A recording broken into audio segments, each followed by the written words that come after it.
All right, hello everyone. Welcome back to another episode of the Rumcast. This is the podcast where we talk all things rum with the people who love and shape it.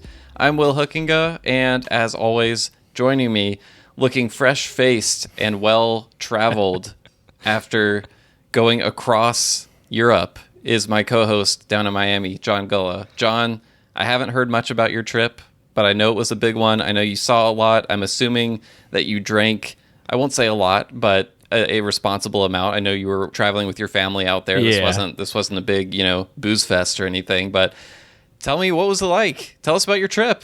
It was fantastic. We just got back a couple of days ago, and like you said, I haven't had a chance to talk much to anybody yet about it, but the first and foremost thing I think is it was a family trip. So as you mentioned there, not a whole lot of booze-related drinking going on. However... Booze-related drinking? Yeah, booze-related okay, drinking. so there was water-related drinking. There was maybe tons of water. Soda-related yes. drinking. Very much soda. Coffee. Yes. And wine. And wine. Which, okay, there you go. Yes. I feel like wine. Does wine qualify as wine, booze? Is booze just liquor? I think booze is all alcohol. We need a definition of booze. I don't really know exactly what booze is and isn't. Wait, first of all, where did you go? Because I said Europe, but I didn't specify what you saw. What countries were you in? It was the trip of a lifetime. So we had set this up, just to give a little context, back in March of 2020. We planned for this, and of course, COVID Great time hit. To plan a we trip. couldn't go. Yeah. So 2 years later, we were finally able to make it happen. And so we put together over the years, literally planning this trip, the way we could best experience a lot of different places in Europe. So we started at Paris, and then we spent 4 days in Paris. We then took a flight over to Napoli, to Italy. Mm-hmm. We did Pompeii just quickly over one night. It was a real quick stopover, and then took the fast train over to Rome. Did 4 days in Rome, and then finished taking the fast train up to Florence and did Florence. Nice. It was a really, really great trip. It was really more centered on any art and art history and architecture. We visited the Louvre, which is fantastic, the Vatican museums in Rome, as I mentioned, Pompeii, Florence, the Dome, the Uffizi Gallery there in Florence. So really less about, unfortunately in some ways, less about experiencing rum in every place and more about experiencing that. But you were stuck just looking at the most amazing art and architecture and taking in the history. Yeah, that's rough. We had our 13 and 14-year-old girls with us, so made it a little bit more difficult to get some of that done that I would have liked to have experienced in Paris. Richard Nicholson from New Zealand Society was nice enough to give me a list as long as my arm of places to go to in Paris. And shout out to Richard. I'm going to tell him, sadly, I was not able to visit even one of those. We were just moving so fast. We had so much planned and packed into the trip that, my legs and my feet were on fire by the end of the day, and we just didn't get to do much. But what I was going to say is I did, here and there, I would see a liquor shop or I would see something that would catch my interest, and I would walk in. And so here's my confession. That I wanted to say. I confess, this is my first time in Europe, by the way. I don't know if we mentioned. So I confess that I had this idea in my head going in that I would walk into any place in Paris or in Italy, and it would be this rum oasis. Rum heaven? Rum heaven. There would be things I've never seen before, and, all the independent bottlings. Yeah, I don't know why, but in my head, that's what I'm thinking. I just walk into any corner shop, and I would see amazing things. Right. That was not the case. Similar to maybe here in Miami and some other U.S. experiences I've had in different cities, those stores, they carried Bacardi, they carried a lot of Havana Club, quite a bit of Havana Club. Okay, well, that's Cuban something which that is, us here in the U.S. we can't readily get. Yeah. And, maybe one or two other things that I was familiar with, but really nothing other than that. And so it wasn't terrible, but it wasn't what I expected. Right. You weren't just greeted by the finest rum selections at every single corner store. Especially in Paris, I figured, Agricole is going to be, right. I can't go 2 steps without finding an Agricole somewhere that's going to be on a menu or whatever. All the restaurants we went to, the rum list, Bacardi. and I'm son of a bitch. Yeah. It's funny because I feel like that is an illustration of how social media can kind of like warp your view of a place, because every time we see like a liquor store shot from Europe or something, it's an amazing selection, but it's kind of like no one's going to be walking around posting all the average disappointing rum selections. They're going to post the good stuff, and so naturally an American, you go over there and you're like, the great rum is everywhere, all this stuff that I can't get, and it's like no, you still have to kind of search it out. You do, and I'm sure there are many, many great places, both in Paris and Italy, that you can find these things, and you can go to, of course, La Maison du Whiskey. I wasn't able to make it by. Our hotel was not quite close enough to get to it, but obviously I know that's one. I know Rum Excellence with an H, RHUM, is another one in Paris, but like I said, unfortunately, I wasn't in a place where in this vacation I was able to do that in a way and get to those kind of markers. So like I said, my thought was like, well, okay, I know maybe I won't make it to those, but I'll get to some places that'll have something. And I really didn't find anything. I think the headline here is that your trip was so great that you couldn't even tear yourself away to go hunt for rum. So that's how you know that you had a great family vacation and experience that the kids and you and your wife will never forget. Kudos to you on that. It really was, and I'm happy for it and thankful. And next time we go back, it's going to be all about rum. A rum tour, yes. A rum tour, yes. Exactly. So what about you? What have you been doing in these past 2 weeks that we haven't spoken? I mean, I feel like we speak every few days, but, we went 2.5 weeks there where nothing. I know. I have to hear what you've been up to. Well, so we had this kind of brilliant idea to launch a Patreon community as you were leaving the country for 2 weeks, which, not to say I, was up to my neck in work because of that or anything, but I've had an amazing time just being able to welcome so many new people to the community, and we've been so grateful for the initial support that we've already received through that. So if you're listening, on our last episode, we announced that we were starting a Patreon community for the Rumcast that gives listeners a way to support the show and also get extra cool stuff. So we're launching with doing like some Zoom happy hours and stuff like that just for patrons, early access to episodes. We've also, just before we started recording this, been having a little meeting of the minds of some other cool new Rumcasty things that are going to be coming to patrons in the near future. So everyone keep an eye out for that. But yeah, it's been awesome just like welcoming listeners into the community, getting to know some of them a little bit better. And like I'm already super excited about everything that's going to allow us to do. So if you are listening and you're interested in checking that out, it's Rumcast or patreon.com/the Rumcast. So it's patreon.com/the Rumcast, all one word. There's also a link to it on our website and will be in the show notes of this episode. So check that out if you haven't already. And again, just thank you everyone for your support. It's been really, really amazing to see. And I'm super excited for the future of that community. Also, on another note, I am wanting to get some ideas from you and also listeners if you have opinions on this. So I was really fortunate enough, a very generous person out there sent me a big box of rum samples, which is one of the best boxes you can receive in the mail. I don't know about you, John, but when I know I have rum coming, I'm like a kid on Christmas morning, running out there to greet the FedEx or the UPS person and just tear into the box immediately. What I found awaiting for me in this box was 18 samples. Wow.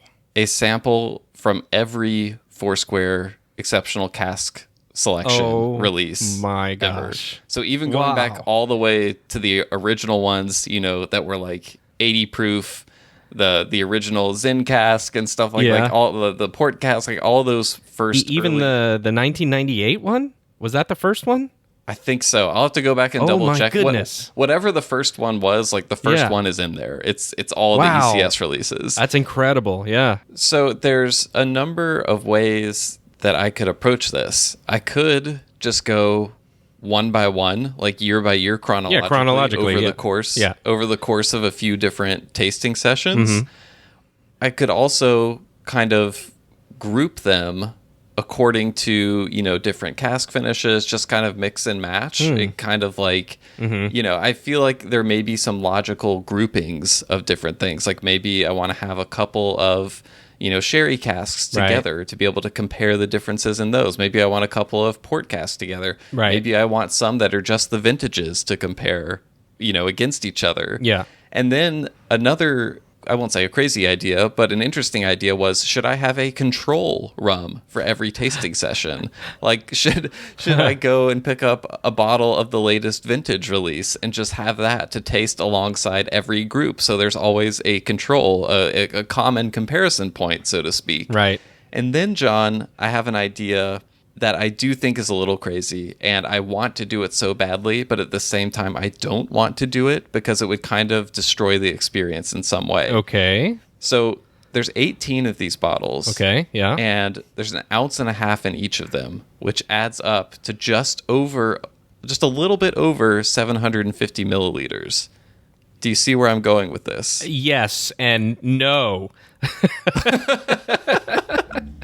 But imagine an 18 bottle ECS release blend. Who on the planet has ever tasted that? I bet you no one else has done that. Do you think anyone out there has done that? You know, far be it from me to really think about what people have done, and maybe there is somebody out there that has been crazy enough, to your point, to do that. But no, I'm also going to say I don't think most rum fans, if they were in possession of this this cash that you have, would think, you know what, I'm just going to infinity bottle this thing and we're going to go for it.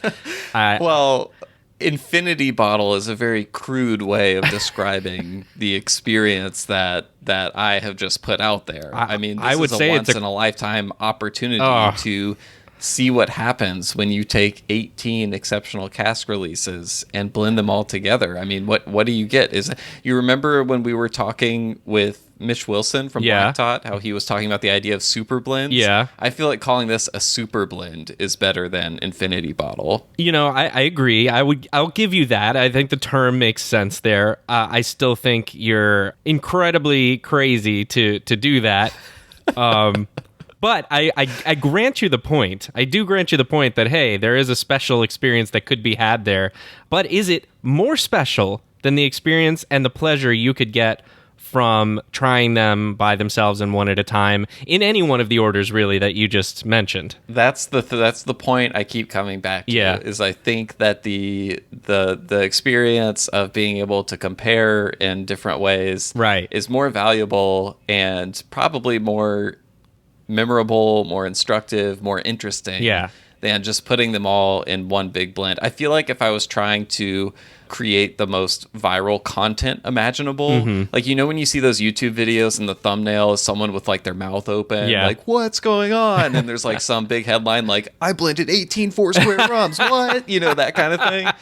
I feel like that would get some good clicks. We'd probably get some good engagement off of that. But you know, I also feel like, again, I can't bring myself to do it. I think the nuances between a lot of the blends, a lot of each release would be lost in that blend. Yeah. Because you know, as we've mentioned before, and as I think a lot of people out there think, there tends to be a good deal of overlap between releases in that. And that's not to say that the releases aren't distinct, that there aren't unique ones, that it's not interesting to compare them, because it totally is. But there is an overall kind of common foundation, I think, in a lot of those rums. And so it's not the kind of thing where you're bringing a lot of disparate, yeah, one of those. You're not bringing a lot of different elements together. Right. I feel like the whole wouldn't be greater than the sum of the parts. In this case, you're not blending it. You know, a Jamaican overproof and something way different. Right. I get what you mean. Yeah. But so I have an idea for you, and maybe you have thought this already. But you said you have 1 ounce and 1.25 ounces is what you said. An ounce and a half. Oh, an ounce and a half. These are even better. Samples. Okay. So here's my thought then. ¿Por qué no las dos? Why don't you do both? Why not both? Why don't you take half an ounce and create the super blend, half an ounce of each of these, and then you have that, right? You still have an ounce left of everything else. And if you wanted to, Will, you could take half an ounce, do it chronologically, and the other half an ounce on a different night, I would tell you, and do it grouped, like you said, in groupings for comparison. And I mean, if it were me doing it, I'm just saying I would think that would be a way to do it. And by the way, I wanted to praise your patience here.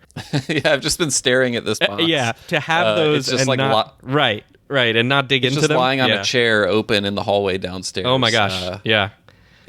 You need to get on that, or else somebody. I know your address, and they might just be missing soon. So there's a heist, a rum heist. I did some quick Google calculations, and so if I took the half ounce and created the super blend, okay, that's 9 ounces, which equals 266 milliliters. So that's a nice little. That's several sessions. It might be interesting. Yeah. So, all right, I've got to think about this a little more. But if you're listening and you have a brilliant idea, an interesting approach for all this, please send us an email, host@rumcast.com. That's HOST@rumcast.com.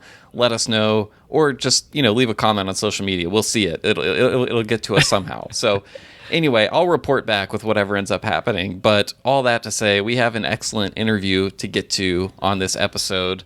And, I was talking about exceptional casks. This is the motherlode of exceptional casks. We had Karsten Vlierboom, past guest of the Rumcast. You may know him from E&A Scheer. He is the Chief Rum Officer. Yes, that is his official title, which we get into the nuts and bolts of that right at the beginning of the interview. But we wanted this time to talk about the other side of the business, which is the Main Rum Company.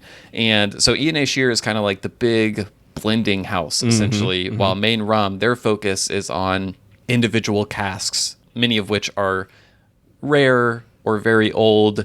If you are, a lot of those really great independently bottled releases of, 20-year-old Hampton or something like that, a lot of those casks are being sourced from Main Rum Company in England, and they have their own little whole fascinating history. And Karsten is he has a front row seat to kind of seeing how the market for these types of rums has evolved over the years, and just like the process of sourcing these casks and managing these casks. It's a whole really fascinating world. It is, yeah, of how some of the tastiest rum in the entire world is kind of being managed, and how that inventory is sourced, and all the nuts and bolts of that is super fascinating. And Karsten is just a fun guy to talk to. But yeah, John, any takeaways to add from the interview before we get into it? He is great to talk to, and I'm glad we got another chance to talk to him. One of the things I loved about it, and maybe this is super geeky, but hey, this is the place to be super geeky about rum, right?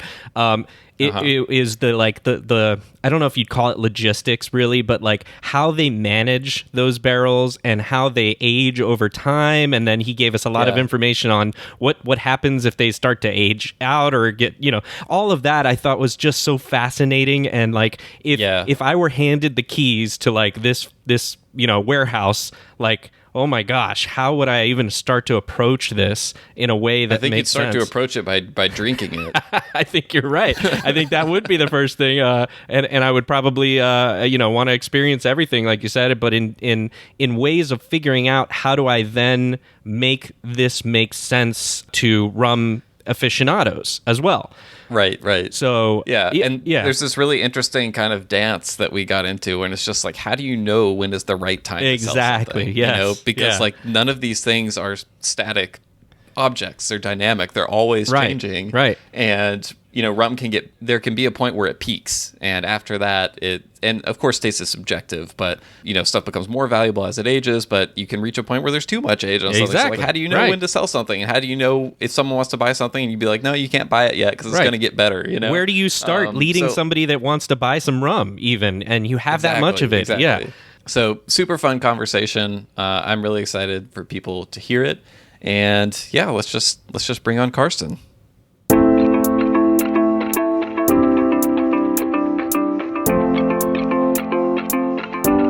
Hey Rumcasters. Ed Hamilton and Brock Smith wanted to bring rum lovers in the U.S. a chance to experience something that hasn't been very easy to find here previously. Single cask, single mark, single still, unadulterated rum expressions from Guyana. With the release of the new Hamilton Single Cask series, that's exactly what they did. Now, if you want to experience foolproof releases from each of the 4 diamond stills, the Saval multi-column, the Versailles wooden pot, the Enmore wooden coffee, and the historic Port Morant double pot, you finally can. The series also includes releases from Clarendon in Jamaica and Foursquare in Barbados. All 6 of those expressions are extremely limited, and you can get them now at the Florida Rum Society shop online. And hey, you don't even have to live in Florida to be able to order these because they can ship to quite a few states across the U.S. Head on over to FloridaRumSociety.com/Hamilton soon to grab some of these limited bottlings before they're gone. Now back to the show.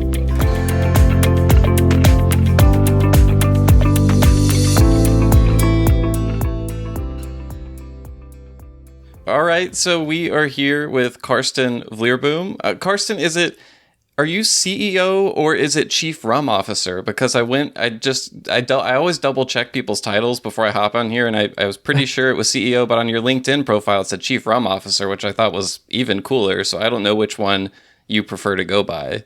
It is the coolest one. So that's the Chief Rum Officer. Yeah, that's actually one of the new things here at in my job space anyway, that I hired a CEO to do all the quote unquote boring stuff. Oh, did you really? I did, yeah. Oh, I didn't realize that. Basically, moved myself into a position where I could be Chief Rum Officer. A bit of a quirky title, which only a real rum company could have, I guess. I'm trying to get to a point where I can name myself Chief Rum Officer of my own company as well. So maybe after this you can give me sort of the step-by-step walkthrough of how to do that. Yeah, well, it's these titles, right? So you have CEO, CCO, CPO, COO, and you have CRO. So CRO could mean a lot of things, but revenue, only Rum Officer, right? Revelry, all sorts of things. So we were just talking before we started recording and realized it had been almost 2 years since the last time you came on the show, as well with Niels to tell us all about E&A Scheer. I know today we're going to talk, shift things more to Main Rum Company, but before we get into that, I did just want to kind of quickly catch up on a few things that have changed at Scheer, other than, the Chief Rum Officer title, which is great. I was really happy to learn that.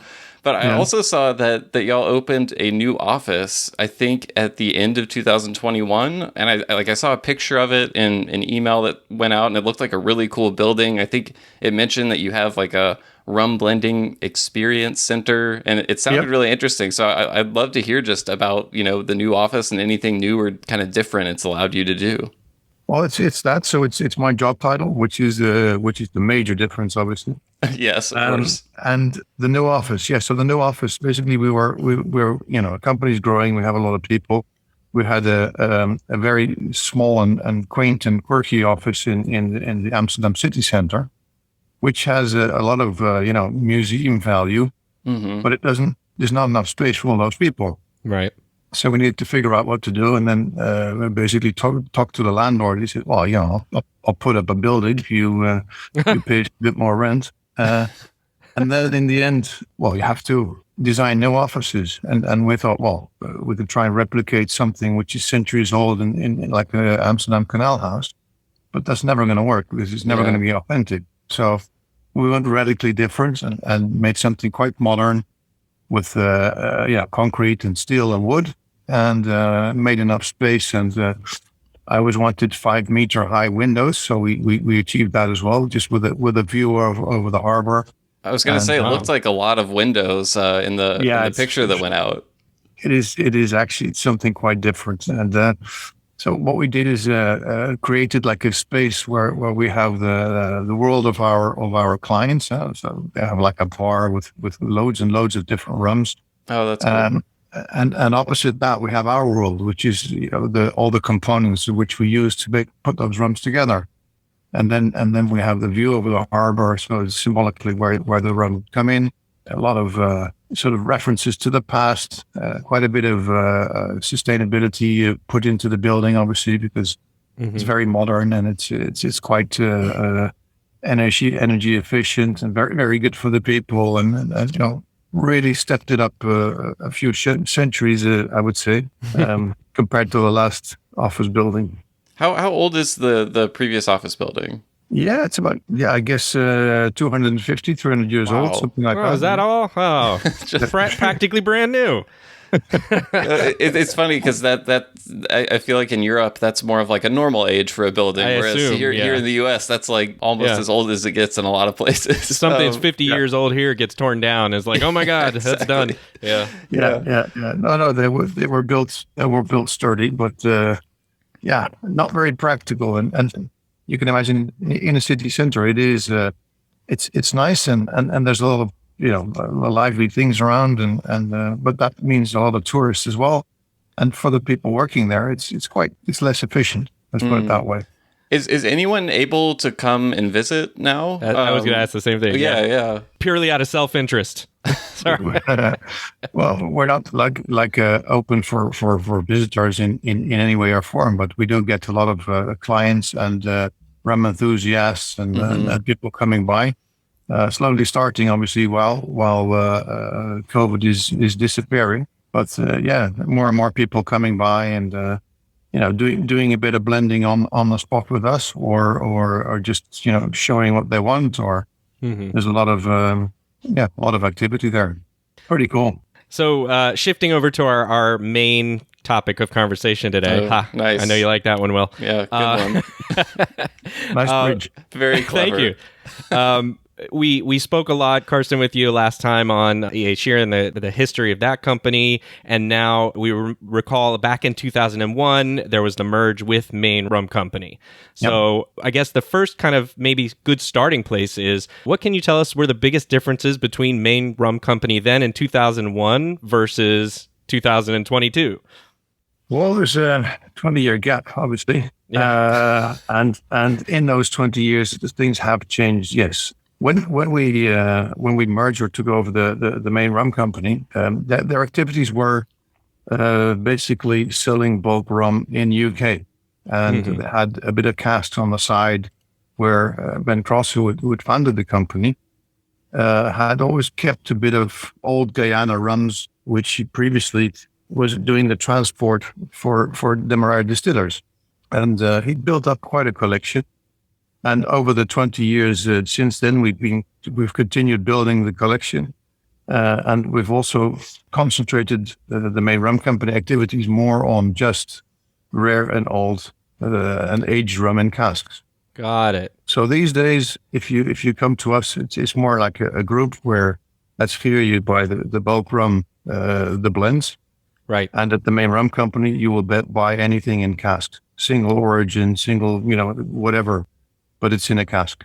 I hadn't realized that they had also done bulk rum back before then. So got it. So now it's basically diversified. So you have the blending side of the house with Scheer and the cask side of the house with Main Rum. Exactly. Yeah, that's and it's a very clear focus. So when we took over, they had a position on the UK market, and they were basically the distributors for Scheer bulk rums on the UK market, and that's how we get to know them as very, very well, and thought, well, this is complementary if we take the cask business as well and then move that into what it is now.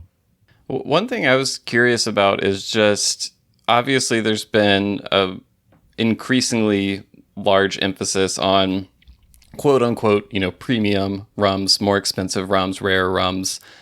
In recent years, and you've had kind of a front row seat to seeing what that market is like, at least on the single cask type scale.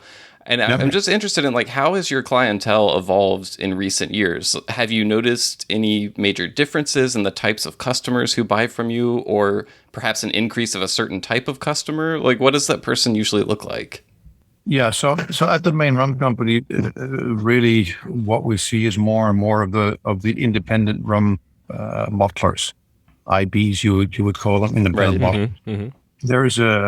There's an increasing number of people doing that because they all want to move into the rum space, and they want to be able to bottle something unique or something quite special.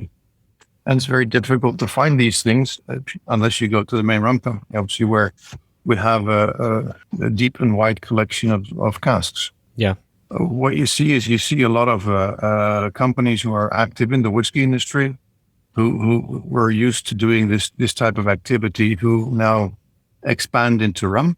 Yeah, so the we used to have them. We used to have like the Caden heads and the Bristol Spirits Right. and Parliament Ale and all these, renowned Berry Brothers, all these renowned UK companies who had very, very nice single cask offerings and things like that. But you see more and more people moving into that space. And we make it relatively easy for a newcomer to just buy a cask and do an independent bottling. When people come in from the whiskey world, do they often require a lot of education? Do they rely on your expertise very heavily? I'm assuming everyone to some degree relies on your expertise, but or does it seem that they come in and they've really done their homework on the rum landscape, the different styles, the distilleries, and things like that? What does that look like? Whiskey people are very, very knowledgeable on whiskey and are quick in picking up knowledge on the rum. They obviously know what quality distillate is. They know what age does to distillate, and they know how to bottle these things, and they know how to market these things. Yeah. So they are, by far the most demanding, but also the easiest clients, because you just have to explain what is the curriculum vitae of this particular cask they're looking at, and they will pick it up easily, and they'll know what to do, and they'll know how to deal with it. They'll also understand the do's and don'ts in terms of distillery names, things like that. That answer was going one of two directions with the way it started, and I'm glad it went the direction that you took it in, as opposed to, whiskey people know whiskey. I mean, this is on I mean, just to give you an example, I mean, if you would have a lot of gin people maybe moving into rum, or vodka people moving into rum, they have a different concept of distillate. Right. And it's a little more... That makes sense also. Yeah. A little more difficult to make them understand the specificities of one particular cask versus the other. Because if you're a gin person, then basically you have an alcohol and you make all your varieties by different botanicals. And that's extremely interesting, but it's a different sort of technique and thinking than a spirit being aged in wood, in various places, in various wood types and things like that. Right, that shared experience between those two categories. Yeah. Before we get too far with that side of it, I kind of wanted to start with the basics from a different angle for Main Rum, which is I'm curious, who exactly selects the barrels that make it over there to the Liverpool facility and how that whole process unfolds. Can you walk us through the initial evaluation process of single casks and all of that side? Well, It's not as if we go around the Caribbean and just find one cask at a time. Right. Although that sounds cool too. I like that vision though. Yeah, just everyone on a boat, just cask we'll take by that cask. One. Yeah, next island, we'll take that one. And that might be the romantic view of an independent bottler. Sometimes it's the romantic story of an independent bottler. But what happens is that, like I just said, over 20 years, we've been building up these, like a collection of casks, right? So 20 years ago, we would have bought an ISO tank of some liquid from some origin and put a few thousand liters in casks aside. So that's not selecting a single cask at this point in time, but it's putting something in a cask 20 years ago. Right. And over all those years, you keep putting various distillates. We will buy an 8-year-old from Barbados and put it in a cask and leave it in Liverpool for God knows how many years.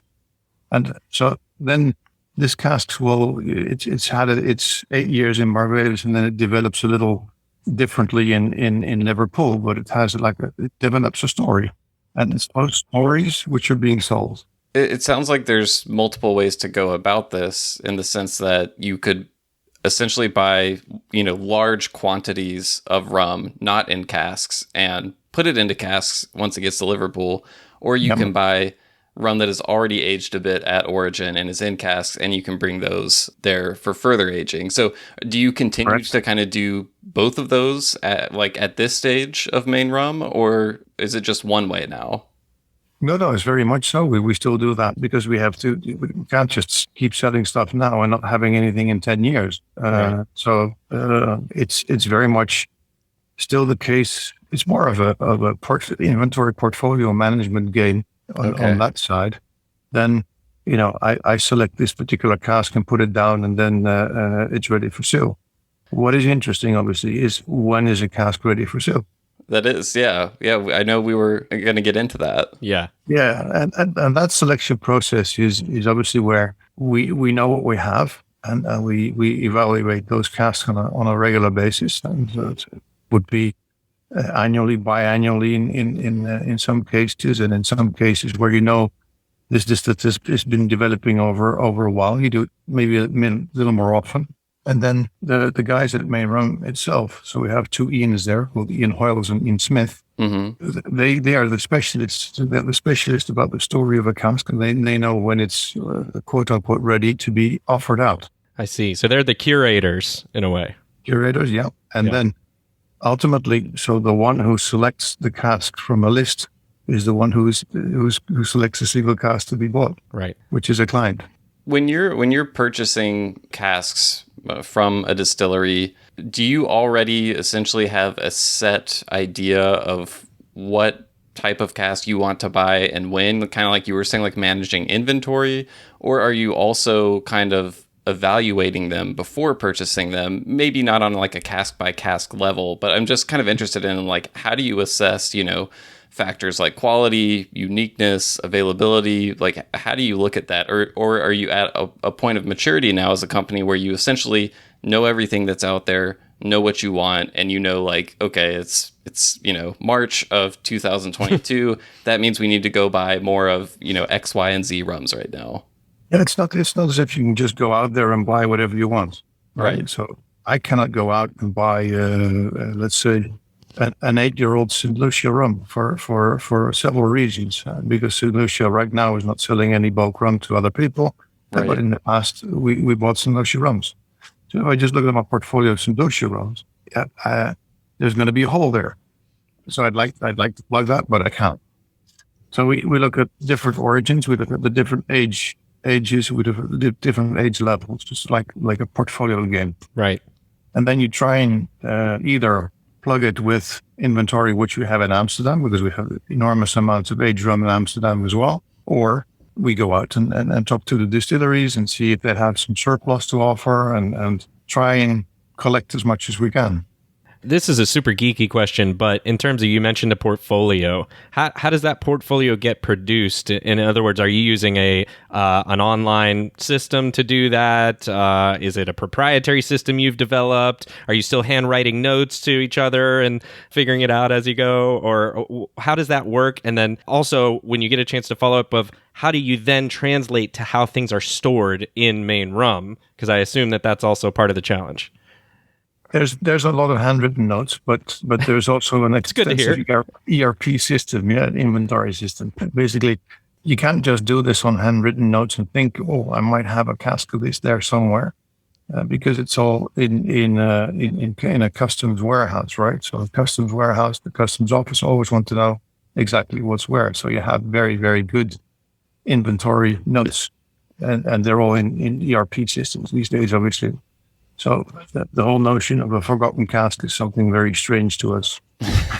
Right. I think, that concept of kind of forgetting about a cask came up last time we talked. And I think you said that if someone has a forgotten cask, they're either making it up or they're a really bad business person. Right. Yeah, I guess so. Yeah. Are you able to talk any more about the specifics of how you lay out the warehouse design and how that's done? Is something that is a steady state kind of, or do it changes over time? Yeah, it changes over time. And that's another thing which has changed probably in the last few years, is that we used to have everything in Liverpool, but now we have inventories in Liverpool, we have inventories in Scotland, we have inventories in Amsterdam, and we have inventories at origin. So let's say in Jamaica and places like that. Now, the layout of a warehouse, the one in Liverpool is a very, very old tea warehouse. It's not something that, you don't walk in and say, I want this corner to be different because it's better for the airflow and things like that. That building is as is.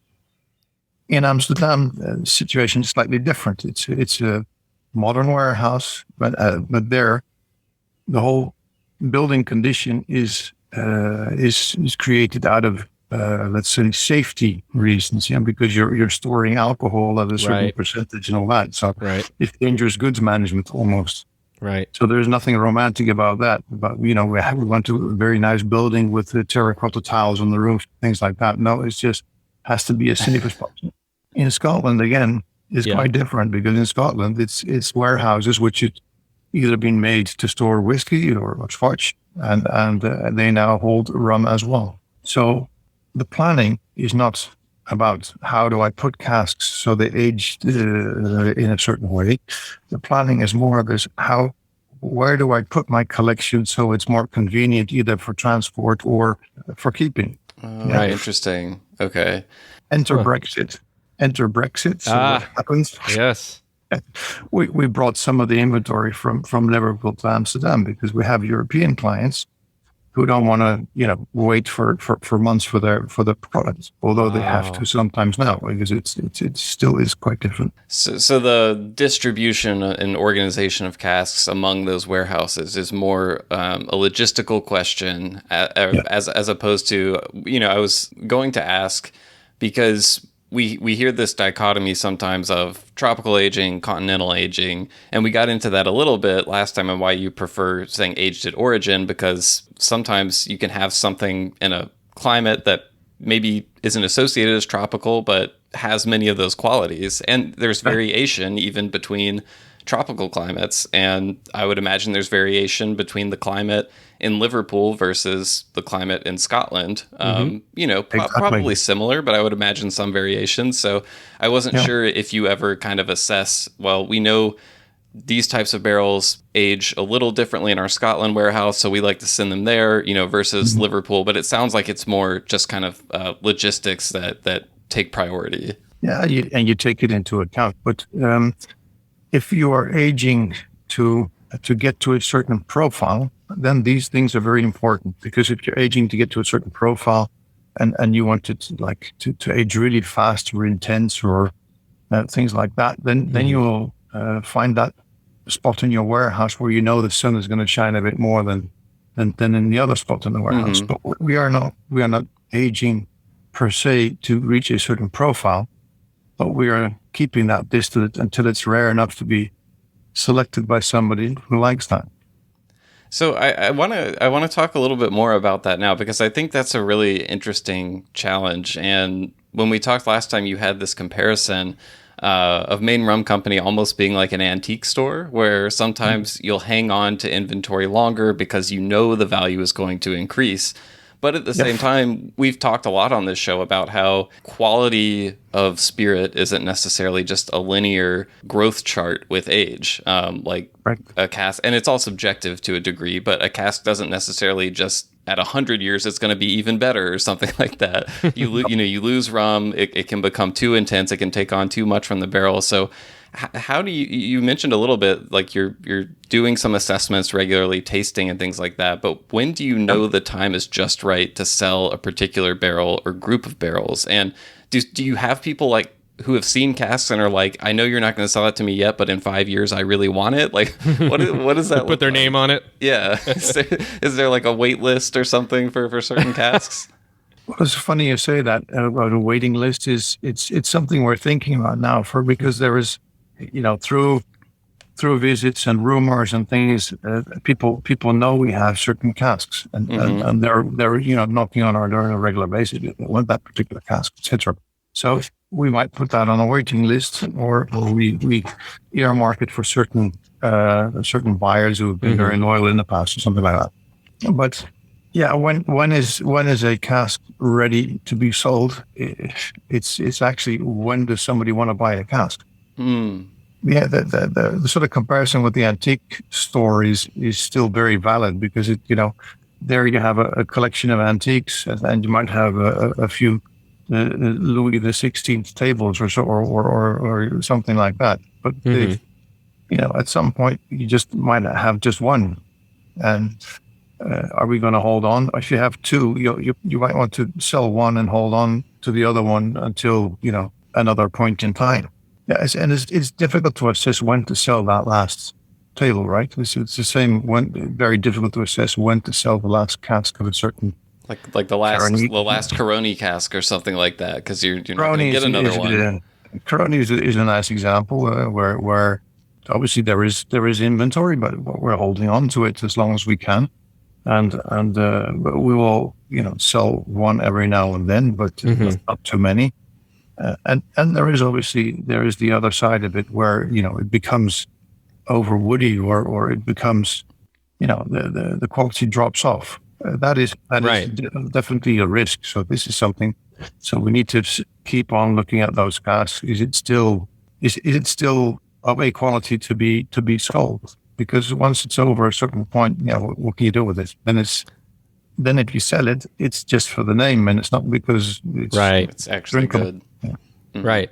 Yeah, I had a question about that actually as well, but I was also going to say, so the job of the two Ians then is kind of what you're describing, right? In terms of assessing the barrels over time and them being quote unquote ready also. So like you said, it's kind of a marriage between what are people looking for and that side of it with the other side. And at the risk of stretching the metaphor, even an antique shop has a front window, right? Where you push things you want to sell to the front window and some of the stuff stays in the back. So I assume there's a relationship that's ongoing there also as part of it. Yeah, and the front window in our case is the aged rum offers. So you get people asking for, what do you have? Do you have some Jamaicans? And then basically what happens is we put those in an aged rum offer. And then you select from all your portfolio which ones you're going to offer now based on the question and based on what you have. Mm-hmm. That's a shop window. And what is funny now is that we have a cask selector on the website now. And I'm not sure if you've seen that. We did see that, yeah. Yeah. So that's funny because it's like the easy access point for people to sort of come in and advise us of what they're looking for. And then that's like a very good and concise question for the Ians to answer. And for the Ians to select from the inventory what is to be put on the aged rum offer for this particular question. As a follow-up to what you said about the barrel sort of over-aging or becoming, at some point it becomes less valuable, right? We imagine. Right. What do you do with it then? So do you push it into a blend? Do you chuck it overboard into the harbor and hope nobody notices? What happens when you recognize the space it's taking up is worth more than it is? One would never chuck any rum in the harbor. Where did you get that idea, John? Come on. Oh, yeah, that is not a good idea. That is not. Even if it's past its prime, rum can be used in blends. That's true. So what we could do is you use a part of it to enhance something else, which needs just the elements that you have there. Blending is how do you call it? You can do a lot of things with blending, and you can have any rum liquid can be used in a blend. So the short answer is we use it in blends. Okay. Either on a cask at Main Rum. You can imagine that they have some remnant casks which are just don't know exactly what's in there, but the quality of the liquid becomes very interesting. Mm-hmm. So what you don't know exactly is, you don't know if it's a single origin, a single vintage, or something like that. But it'll be an amazing blend which contains, for argument's sake, this bit of Caroni from that era. So then it would be accurate to say that at Main Rum, you do have some casks that aren't just single cask vintages. They're sort of a blend done inside a single cask. Yep. Oh, one of the things with the notion of casks getting older, the other factor is obviously losing rum to the angel share. And one thing I've seen more attempts at in recent years are sort of technologies to limit angel share. And it's interesting, just to get people's take on that, because you see the economic advantage, but at the same time, it's like, if we do this, is it going to change some characteristic of the rum? And when I've talked to people who, manufacture some of these technologies, their answer is, no, it doesn't. I mean, there's a longer answer to it, but essentially it's so far based on what we know, it's not changing the distillate in a meaningful way. And I just, obviously those technologies would have pretty big implications for an operation like Main Rum. And I was just curious if you have explored those or if you have an opinion on them. No, we don't wrap our casks in plastic or try to do air conditioning or anything like that. Mm-hmm. We leave the distillates in a cask, and mainly we would like to have them in the cask they came in. However, if you know that the cask is becoming old and rickety, let's say, then we would recask something. Okay. You would put it in a sound cask. Now, a sound cask does not need to be new, but Right. because you have like very old spent casks, which are still sound. And the older a rum gets, if you put it in a very young cask, you're going to push it. And Right. that doesn't, so we're very apprehensive on the type of cask we would select for recasking operations. Is that still considered a single cask if that happens, or is that, how do you categorize that? Well, if it goes from one single cask, so as in one piece into Right. another piece, you'd still say it's a single cask. And if you consolidate casks, let's say if it's very old and you're down at 1/3 of the liquid level, then it's good to put two casks into one cask. Then you do a recasking operation, and it becomes a new single cask, right? Yeah. And normally that will be done with the same, what we call rotation. So a rotation is like a liquid lot. Originally could have been 10 casks, and now it's just the last 3, and they're as low that you just put them back into one cask. So there's just one cask left. Right. Wow. But what is the meaning of a single cask? You have to define that. It's a philosophical question. It's like Theseus's ship. Theseus's ship Yes. question. Yes, it is. Exactly. Yeah, it's like if you replace the individual stave of a cask Right. one by one, is it the same Right. cask? Right. Yeah. Well, it's you have these ancient wooden boats, right? Which they say, well, my wooden boat is it's from 1928, and at least 20% is original. Right, yeah. You mentioned earlier the idea of a cask having a CV, a curriculum vitae. So are you sort of keeping track of that stuff? And I'm imagining you make all of that information available to whoever purchases it. Say like, hey, here's like the history of this cask. Here's what happened to it. It used to be in these barrels. Now it's in this, and et cetera. Yeah, and that's exactly all the knowledge that these the tweens in Liverpool have, because they know sort of the lifespan of the liquid in that cask. Where it's been and what we've done to it, and we might want to have like a bigger batch of casks. Might want to take a few of those and finish them off in a different cask, maybe in a port pipe or in a sherry cask or whatever. Yeah. Right. On that note, by the way, we're seeing a lot more secondary maturations or finishes. I know there's different approaches to that, different terminology people like to use, but featuring cooperage, previously held wine or different spirits, even casks made of unconventional types of wood now. Yeah. And so I wanted to know, I know I've seen references to, obviously you're not just using one type of cask there. I imagine you have sherry and port and stuff like that, but how creative is Main Rum getting with cask types? And do you find yourself doing more of that now than you used to? I'd say we're still a little bit old fashioned or maybe a better word is a little more traditional. So we're not on the forefront of experimenting with rare and aged rums in peanut wood or whatever. Yeah. I haven't heard that one. Somebody told me the other day, peanut wood. That's why I'm not sure if that's. I don't know what peanut wood is. Neither do I. Well, nor do I. Or chestnut, but you can imagine that there is a lot of people who are very creative in that area, but maybe that would be something for if you have younger distillates, where you really want to experiment what this wood does to a distillate. Whereas if you have rare and aged rums which have been in cask for a long time, are you going to take the risk of experimenting with, whatever exotic wood type at the end of a lifespan of a distillate? Right. No, that's not really what we're after. But we do more and more. You see finishes in different cask types. So we obviously talk to whiskey people and get peated cask or English whiskey cask or that's quite exotic. But it's not in terms of wood, but in terms of what's been in there. Oh, sure. Yeah. No, I've had some, rum that spent time in Lafroig casks and things like that, and it Yep. can make quite a mark on it. But as you said, it was a younger rum. So, Yeah. Right. And no, marshes and things like that. Yeah.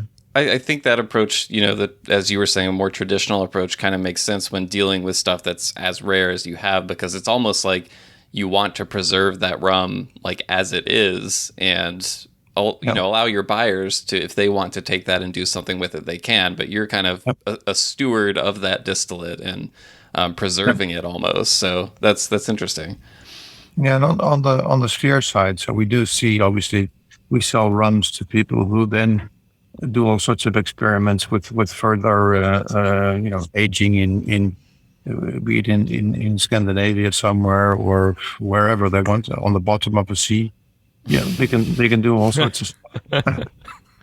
but they would generally take a little bit of a younger rum so they can experiment with this. Right. Yeah, less risky if something goes wrong. Right. Yep. I'm going to take this 25-year-old rum and throw it in a whatever cask, peanut cask, and see what happens. Yeah, yes. I get you. In talking about all of these, and you mentioned there's different facilities as well, different places that warehouses. But how big of a problem is space for you to hold all of these? Like, are you full, or how does that? Yeah. Well, we don't own warehouses, so we all the warehouses we use are third-party places, and just expanded places in Amsterdam, in Antwerp as well. And we always have partners with warehouse space. I say partners because these people need to know what they're doing in respect of receiving casks and handling them and doing things like that. Mm-hmm. So in that respect, it's not a matter of we're short of space. It's more choosing the best locations for our spreading of the casks. I would also imagine having them in multiple locations is good from just a mitigating risk standpoint. Right. You have everything in one place and something goes wrong, God forbid that were to happen. I can't remember which, maybe it was Heaven Hill who had a rick house go up in flames, 20 years ago or something like that. And it was just like the quantity of bourbon that was destroyed was just like mind boggling. I've heard people still get sad about it, like just bringing it up. So I can't imagine something, the main rum casks were to disappear. That would be a tragic day for rum. No, it is. That is also one of the bad. So it's not just logistic, but it is also risk mitigation. After a fire, or God forbid, whatever incident might occur, then at least you have your inventory spread out over several places. Yeah. It was funny. We were talking with Mitch Wilson from Black Tot Rum about a month back. He lives in Amsterdam. That's right. So right. Yeah. He said he'd been to the new offices and very impressive. But exactly. He was. We were talking about trying to accurately recreate being as historically accurate as possible, the British Navy rums, and wanting to, store it in large, huge open container vats. And he was like, yeah, but then you read about, they caught on fire 2 times and, you have to kind of, modernize a little bit in some areas. So, so Mitch would be one of those guys who would come to the office and have experience in the experience center. And, there's a guy from the New Zealand Rum Society traveling rum places who would Richard, Richard, and we would have him over, and so it's for a lot of people like that. The experience center is something quite interesting. Yeah. Another thing you mentioned last time we spoke is people's interests kind of increasingly going toward rums from new, different, unexpected locations. Everyone's always looking for something that people haven't had yet, which I imagine is a challenge for you. How do you try to stay ahead of that? I know obviously you're keeping an eye on every new rum distillery that's out there, but what do you kind of do to stay ahead of where people's tastes are going? You can't. I can't really predict people's taste, right? Mm-hmm. But what we can do is look around at new developments, new distilleries. What we do understand is that people all want something different, want something exotic, want something new. And so the more unexpected places you find rum distilleries, the better it is. So we have rum distilleries in the Netherlands, for argument's sake. So we'll have some of their rums, and we'll start putting them down for a longer period of time. That's not to be sold in 2 years, but maybe in 20 years, it's going to be very interesting. Places we're looking now is obviously in Asia. There's quite a few initiatives where we have inroads. There's places in Africa which are popping up and trying to do things. And we get in there early, and we buy liquids, and we put them in casks, and we leave them for a long time. So it's a risk, but that's what we do. It's future antiques, and then you never know if one of these distilleries is going to be the talk of the town in 10 years. But then it's investing basically. It's investing. And, well, a lot of what we do is investing because inventory is, right. You can imagine, there's a lot of money involved in inventory just sitting there. You're losing inventory to the angels, and you're just hoping that over time you can recoup that. You mentioned there, Asia, Africa. I know there's a lot of new distilleries in Australia as well. Are there any, when you're kind of surveying all those places, are there any under the radar places? And obviously there's probably only so much you can share, but I'm just curious if there's a specific place or anything that you really feel like in 5 to 10 years, people are going to be talking about a whole lot more than they are right now. No, I'd say regionally, Asia and Africa. Australia, yes, obviously I think the whole sort of sudden increased interest in Australian rum is because we had, a lot of rum over and we started selling that into our lines. And then all of a sudden it started to become very, very interesting for a lot of people. Yeah, and along those same lines, I think as Chief Rum Officer, you have a very close eye on many of the world's leading distilleries and what they're producing. Are there any new trends in rum production that you've seen over the past few years that stand out, or anything from producers you didn't see 5 or 10 years ago? Yeah, I'd say, well, in terms of large producers, a large producer is like a mammoth tanker, right? So they don't just turn course very easily. Right. They will do what they've been doing for years and years and perfecting that. So you don't see a lot of extremely new things coming out there. There is more use of cane juice these days, which I find interesting. But I also understand it because molasses is a byproduct of the sugar industry, and the sugar industry is struggling in a lot of places. So that means it becomes a little more difficult to get molasses. You have to import it or do things like that. So if you then have another raw material which is easier to find, which would be juice, you try and find ways to use that and to create a rum from it. So I see more of that. It's a quicker raw material. If you just have a small mill and crush cane, you get juice, and then you use that in your process. You don't need a massive sugar factory at the side. In terms of production, otherwise, everybody is always trying to perfect what they're doing. Went out to Richard Seal the other day, and he has a new pot still and is trying just to do things better than before. So if people are putting in new equipment, is going to be, the 2.0 version. Right. I don't see massive trends in very, very different pieces of machinery or things like that. Yeah. Anecdotally, I think I feel like there is much more pot still happening, but maybe that's just what's being bottled and sold more hot right now. So that was a kind of a question also. Yeah, pot still it's a bit of a niche, right? So people are looking for, let's say, more premium product. So drink less but better. Yeah, and pot still is considered a more artisanal way of creating a rum. So there is more attention for that. I'm not sure if there's more volumes being pushed out, but there is more attention, and people are using pot stills in a different way, maybe.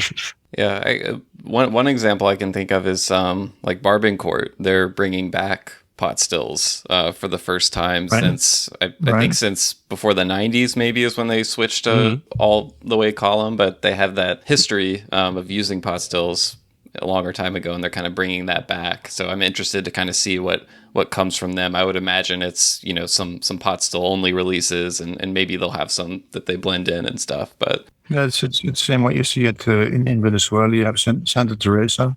Right. And they have a pot still product, which is their top product, but they still produce a lot of volume in column stills as well. Yeah. What we see in Europe or in duty free of Santa Teresa is just one of the expressions that they make. They have so many more expressions and bigger volumes also for local more. So it's also what is being marketed. So maybe that's why you see more. Right. When there's more hostile in your mind, is because it's marketed more. For sure, even if the volume is still very small. Right. On that note of premiumization and everything, I mentioned earlier how premium rum sales have been on an upward trajectory for a good little while now. I'm just interested. Do you ever study kind of what premiumization looked like in other spirit categories in the past, whether it's whiskey or agave spirits or anything else? And if so, do you think there are any lessons that apply to rum where it is right now? Yeah, although rum is obviously a completely different category and the only one I really know. Right? So you can ask me all sorts of tequila questions, you get a rum answer. Same here. Yeah, what I mean in general terms, yes, premiumization is happening. So you do see that people are drinking less but better. Yeah, and we see it in the blends that we make at Scheer. We see it in the development of the sales of Main Rum Company, where more and more people are looking for not massive volumes, but very specific casks and with a very specific story. In tequila, you see premiumization because they had a big volume of sort of agave spirits, and then they were putting reposado in as an add-on, and then reposado in a certain cask, and then with a certain this and then with a certain that. So it's all layers of premiumization put on top of a distillate. And the celebrity layer, the George Clooney layer as well. Yeah, the layer of celebrity. The Rock. That happens as well. I know that in rum, there is some celebrity spotting in rum as well, but Bruno Mars. For argument's sake, yeah. Uh-huh.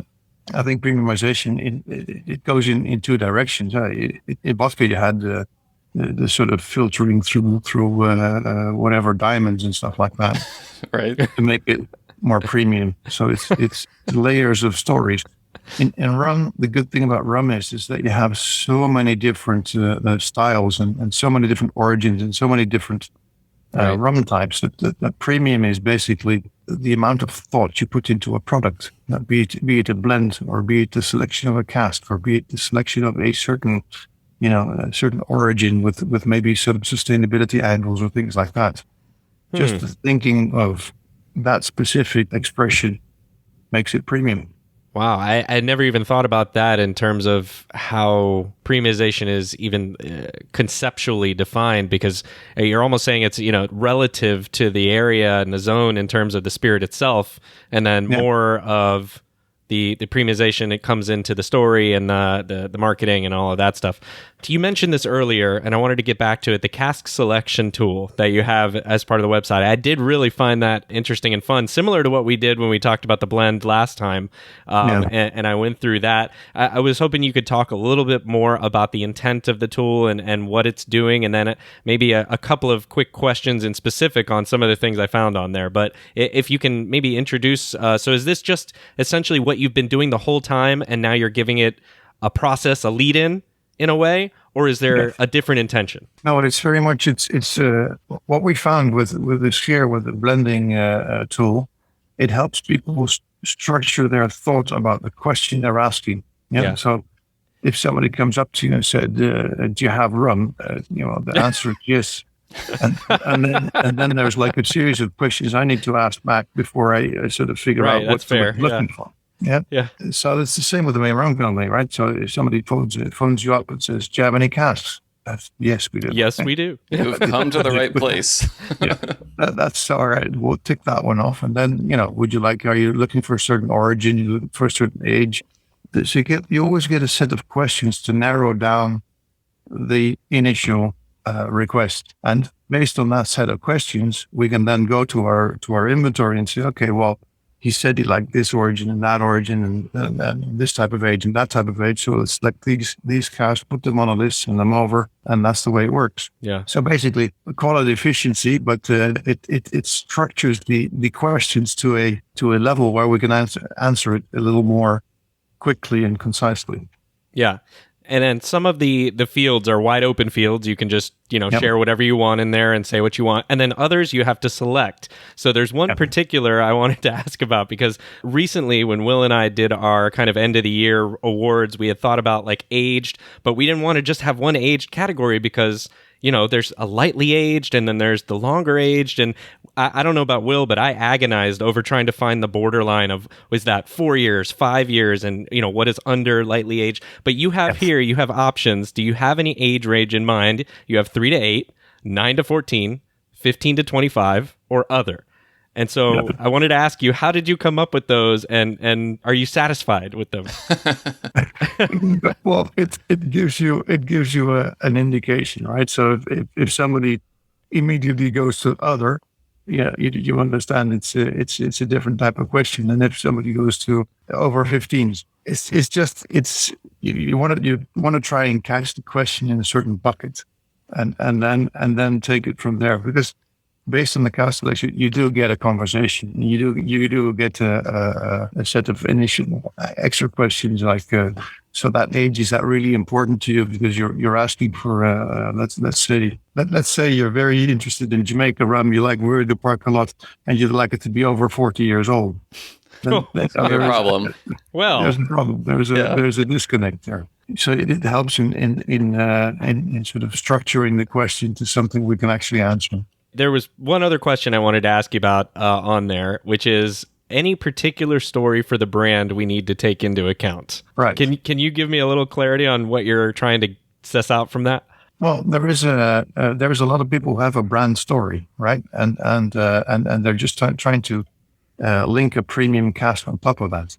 So if it's a story about a specific origin or a story about a specific person, you might have a cask which fits better than the other. So right. It's also to capture the idea of somebody who wants to bring a cask to market.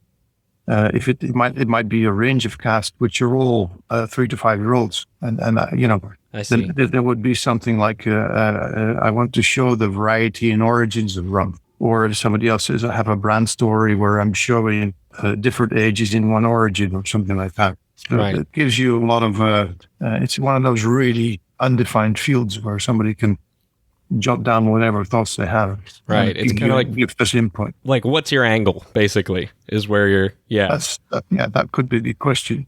Yeah. But So not what necessarily like you're not expecting people to do, I want this to be aged at the bottom of the sea, like you said, and pirates and, cannons. And, it's more about, I see what you mean now in terms of like, and like to your point, it's a wide open enough field that it probably tells you a whole lot about the person and what they're looking for based on that feedback. Yeah. It's just like, you go fishing, right? If you go fishing, you might go for a certain type of fish or really, big game fish. You need, there's a different concept. Yeah. And sometimes you pull up an old boot and it happens. And you go back the next day. And then you say, well, I went fishing. You had the experience. Yeah, the experience. I want to kind of wrap things up with a question that I'm sure you get asked all the time, which are usually the kinds of questions we try to avoid on the show to some extent, but it's one that like I can't help but asking because it's such a fascinating thing to have this entire universe of rum at your fingertips with so much incredible stuff in there. And I'm wondering, is there any cask at Main Rum that you're most looking forward to seeing bottled so you can have a bottle for yourself? And the answer is, and all the guys in the office will tell you, if you ask that question to Carsten, he's always going to come back like this, an answer like Switzerland. Right. Keep things neutral. Yeah. Very, very neutral. But there is, obviously because it's not my preference, right? It's the whole rum thing we do. It's not about my preference or about what I think is good or what I think is fantastic. It's about what a customer wants or what he wants to buy or what they think is fantastic. But we have some casks there which are very interesting because they're like quote unquote infinity casks where a lot of samples are being being put into a cask. I would be interested to find out what they turn out to be. That's more of an interest than that's something I really like to have. It's just interesting. There is a bit of Jamaica in me, so the older Jamaican casks are interesting for me. So if one of those is bottled, I like to try it to see what it's turned out to be. Because sometimes you have lighter and you have heavier Jamaicans, and the heavier Jamaicans they turn out, after years and years of aging, they turn out very, very nicely. And I get surprised by the lighter ones as well. Like it's just there's such a wide range of flavors and tastes come out of Jamaican rums. That would be one of my preferences. If that's a non-Switzerland answer. Yeah, no, I love it. And you mentioned the idea of these infinity casks. Yes. And so is this essentially you just, when you have samples and you need somewhere to put them, you're just gonna put them in a cask and just let it sit? Let it mingle. Yeah, let them mingle.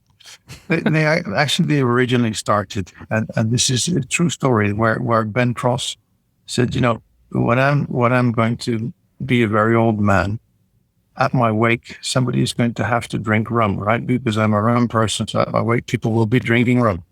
And so I said, what are we going to do with all these things, all these samples? You're going to drink it at my funeral. Mm-hmm. And so he started off doing that, just putting old samples in a cask, and it was the wake cask or something like that. But in the meantime, over so many years, you have several of them, and we don't actually taste them, but I'm sure the Ians have sampled them every now and then, and they sort of walk around smiling and say, yeah, it's interesting. Uh-huh. You get murmurs like that. Very interesting. Yeah, very interesting. I was just this just popped into my head, and it may be something that you would never consider, but have you ever thought about on a small scale doing your own bottlings, like a Main Rum branded release of something like that, like a unique, single cask blend or something that's really tied to the story of Main Rum? Have you ever considered that? Oh, not under the Main Rum Company name. No, we've done a bottling together with Vlierboom, as you might know. Yes. Where we compared origin age versus European age. Right. It was a Jamaican rum, right? Yeah, those are Jamaican rums. It's like a twin which is separated at birth, and one is one is raised in Jamaica and the other is raised in Europe, and you get different nature versus nurture. Right. Yeah. So that was interesting, and we branded that under Scheer as well. But yeah, as a Main Rum Company, we don't feel that we should be competing with our customers, really. Right, that makes sense. Yeah. Can I ask more about the Infinity cask? Because I'm fascinated. John's eyes lit up when Infinity cask was uttered. It just seems so cool and different. And we've explored a lot of rum, and to your point earlier, Karsten, it's a wide world of rum to explore. And we're you probably, of most people I can think of, have explored the most of it, but it just seems like such a radical, different kind of idea that I hadn't ever kind of come up with in my head, at least before. And I'm assuming a lot of people hadn't. Well, maybe they've done their own or anything. I don't know. But it seems like a really fantastic concept of doing this over time and over the years, and whatever you end up is what you end up with. And it may not be to your point of an example of a beautiful single estate, single origin rum or anything, but there's also, it's almost the exact opposite of the spectrum. So are those available for purchase? Is that a novelty that, the Ians just partake of, as you mentioned, or are there plans for those? No plans yet. There was a long pause before the yet. I like it. You gotta leave some suspense for all the people out there. Yes. Well, this has been great. I know it's a dream of mine to be able to enter those offices at some point in Amsterdam and meet everyone there. And so close and yet so far. In a month. So hopefully listeners have gotten a better sense of what goes on and just how unique of both parts of the company are between Scheer and Main Rum, and what kind of an integral part of the world of rum they are. But before we go, is there anything else we didn't get to? Anything to share? I mean, you just you had the big Infinity Barrel tease right there. I don't know if you have any other plans in the works right now that you may want people to know about. No, I think Main Rum, Main Rum is and will continue to have a great collection of rare and aged rum and cask. It's every cask which comes out is something special. Every cask which is bottled by somebody is a special project. It'll always be premium. It'll always be limited. It'll always be special. That's the fascinating part of the Main Rum Company. I think it's the rum industry, but it's the antiques industry. It's really is it's a different core of this world.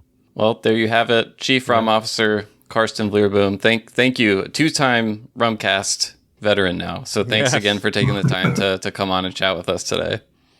Thank you very much. Am I the only one who's done it twice, or is there more of us? There's a few more. It's a very select group of people, though. Richard Seal is one. Right. Maggie Campbell just became another one. We just caught up with her. That episode, by the time this episode comes out, that episode will be released. Right. So we had to catch up with Maggie and find out what's happening at Mount Gay now. I saw her in Barbados the other day. So what did you say is happening at Mount Gay? As you had that little yet moment with the infinity barrel, there's a lot that she can't share yet. There's a lot of yet. But there's some very interesting stuff going on. Yeah, but we also she brought on Jackie Brooms, who is the agricultural manager there. So we got to learn a lot about all the agriculture that's happening there, which, I mean, there's so much going on between sugarcane and a lot more than just sugarcane, which I'm sure you may have gotten to see there. Yeah, fascinating conversation, but a select group of two-time Rumcast guests. Oh, and technically Eric K is another one. So one of your customers. Yeah. Eric has been on twice, but it's a select group. Maggie's fun, right? So I was there literally a few weeks ago, and she showed me around. It was so great to see the transition she's made from where she was to Bangay now, and how she seems to be completely in her sphere. It really is nice. Yeah, it's very cool to see. Where was that? Just kind of a routine trip? Was that a business trip, or was that just to get away for a little while? No. I don't go to Barbados for pleasure. I go for business. Yeah, awesome. Great. Well, thanks again, Karsten, for taking the time, and hopefully our paths will cross in person one of these days.